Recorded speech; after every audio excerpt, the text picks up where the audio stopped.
അടപ്രഥമനേക്കാൾ 10 മടങ്ങ് രുചിയിൽ ഒരു അടാറ് പ്രഥമൻ ഉണ്ടാക്കിയാലോ? അതും മക്രോണി പാസ്ത ഉണ്ട്. എന്താ ടേസ്റ്റ് എന്നറിയാമോ?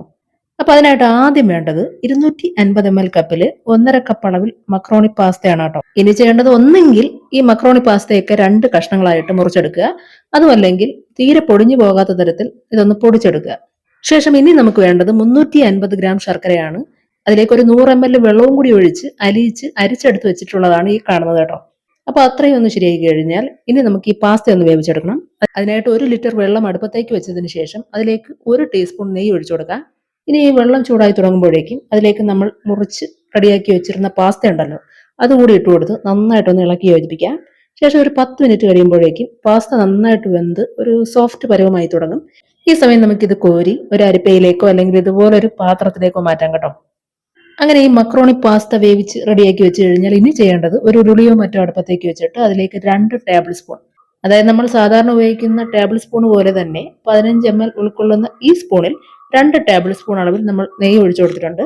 ശേഷം ഈ ചേർത്ത് കൊടുത്ത നെയ്യ് ചൂടായി തുടങ്ങുമ്പോഴേക്കും അതിലേക്ക് നമ്മൾ നേരത്തെ വേവിച്ച് മാറ്റി വെച്ച മക്രോണി പാസ്ത ഉണ്ടല്ലോ, അതുകൂടി ചേർത്ത് കൊടുത്ത് 2 മിനിറ്റ് നന്നായിട്ടൊന്ന് ഇളക്കി യോജിപ്പിക്കാം. അങ്ങനെ ഈ മക്രോണി പാസ്ത ചേർത്ത് ഇളക്കി കൊടുത്തു കഴിഞ്ഞാൽ പിന്നെ ഇതിലേക്ക് നമ്മൾ നേരത്തെ പാനി കാച്ചി അരിച്ചു വെച്ചിരുന്ന ശർക്കര പാനി ഉണ്ടല്ലോ, അതുകൂടി ചേർത്ത് കൊടുത്ത് തുടരെ ഇളക്കി കൊടുക്കാം.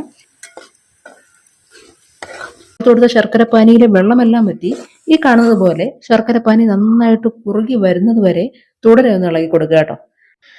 അങ്ങനെ ഏതാണ്ട് ഒരു 10 മിനിറ്റോളം നമ്മളിത് നന്നായിട്ടൊന്ന് ഇളക്കി കൊടുത്തപ്പോഴേക്കും ശർക്കര പാനി എല്ലാം നന്നായിട്ടൊന്ന് കുറുകി വഴണ്ട് വന്നിട്ടുണ്ട് കേട്ടോ. ഈ സമയം നമുക്കിതിലേക്ക് 1 ലിറ്റർ രണ്ടാം പാൽ ഒഴിച്ചു കൊടുക്കാം. ഇങ്ങനെ തേങ്ങാപ്പാൽ എടുക്കുന്നതിലേക്കായി നമ്മളിവിടെ 2 മീഡിയം വലിപ്പമുള്ള തേങ്ങയാണ് എടുത്തിട്ടുണ്ടായിരുന്നത്.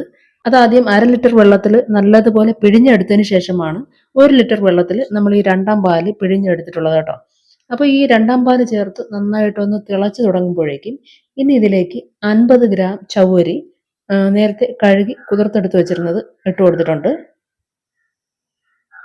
അതുകൂടി ചേർത്ത് കൊടുത്ത് തുടരെ ഒന്ന് ഇളക്കി കൊടുക്കാം.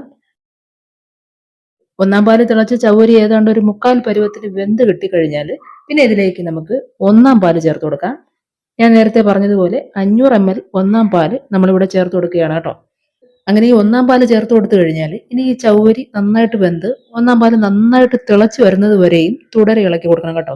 ഒന്നാം പാല് നന്നായിട്ട് തിളച്ച് പ്രഥമൻ ഏതാണ്ടൊന്ന് കുറുകി തുടങ്ങിക്കഴിഞ്ഞാൽ പിന്നെ ഇതിലേക്ക് ഒരു 4 ഏലയ്ക്ക ചതച്ചതിട്ട് കൊടുക്കാം. ഒടുവിലായിട്ട് വറുത്ത ഉണക്കമുന്തിരിയും അണ്ടിപ്പരിപ്പും 2 ടേബിൾ സ്പൂൺ അളവിൽ ചേർത്ത് കൊടുത്ത് ഇളക്കി കഴിഞ്ഞാൽ ശുഭം. അപ്പോൾ ഇത്രയേ ഉള്ളൂ. വളരെ ടേസ്റ്റി ആയിട്ടുള്ള ഒരു പ്രഥമൻ്റെ റെസിപ്പിയാണ് കേട്ടോ. എല്ലാവരും ഒന്ന് ട്രൈ ചെയ്ത് നോക്കുക. ഇന്നത്തെ വീഡിയോ അതുപോലെ നിങ്ങൾക്ക് എല്ലാവർക്കും ഇഷ്ടമായിട്ടുണ്ടെങ്കിൽ ലൈക്ക് ചെയ്തേക്കുക. നന്ദി, നമസ്കാരം.